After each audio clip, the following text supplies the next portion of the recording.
Alright, so we have Malcolm Gordon versus Francisco Figueiredo. So, break down the striking of these two. So, Francisco, he's very much like his brother, the champ. Well, potentially the champ at the time of this recording. I'm recording it before his fight. But yeah, probably still be the champ. And yeah, Francisco, he's very similar to his brother. He stands very tall, he has his hands low, gliding footwork, glides in and out of range. He's able to fight near the stance, mostly just throwing singular strikes, looking to put a bit behind him.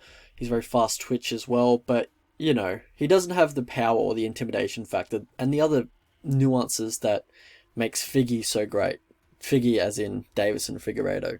But style-wise, they're very similar. He likes the slide back too, as well. He likes the low calf kick. Malcolm, he's had problems defending leg kicks in the past. Francisco, he likes the teep to the body as well when he's in southpaw. But mostly it's, yeah, the power straight, whichever stance he's in, the left straight or the right straight.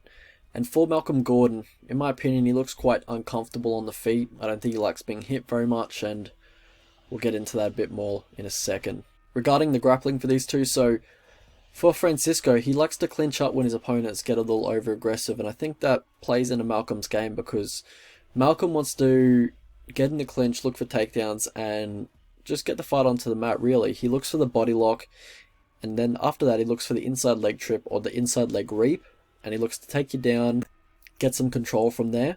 But also, you know, if you're trying to take him down, he barely defends takedowns. He doesn't really mind being off his back.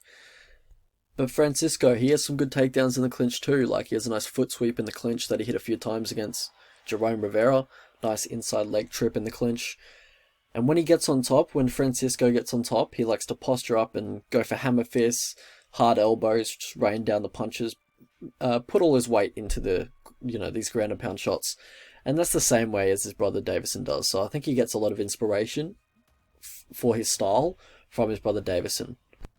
But Francisco, you know, one mistake that I see him making constantly in his fights is that he will post his hands or his palms or whatever you want to call it on the mat when he is in top position.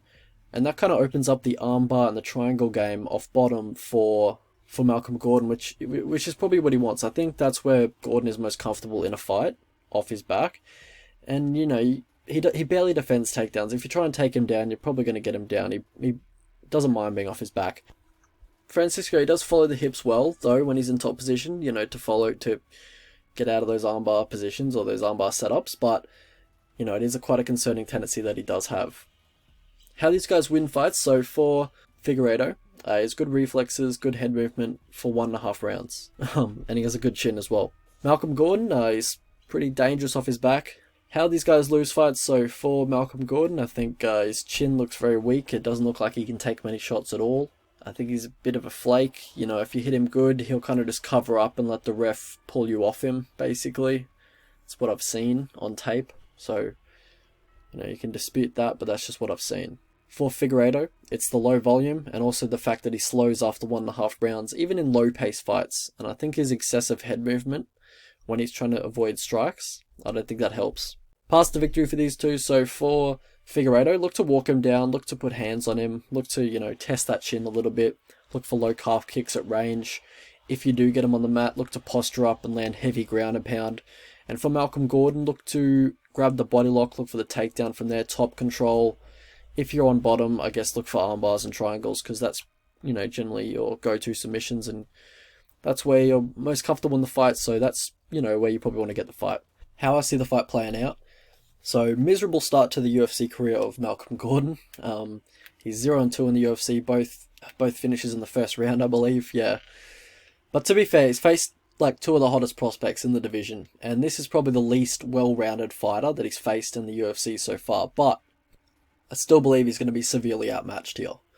Figueiredo is obviously much more comfortable on the feet. I think the longer this fight stays on the feet, the better chance that Figueiredo will have of sniping Gordon. And, you know, I think there's a good chance once Figueiredo hits Malcolm Gordon, I think there's a good chance that he'll just shell up and get finished soon after that.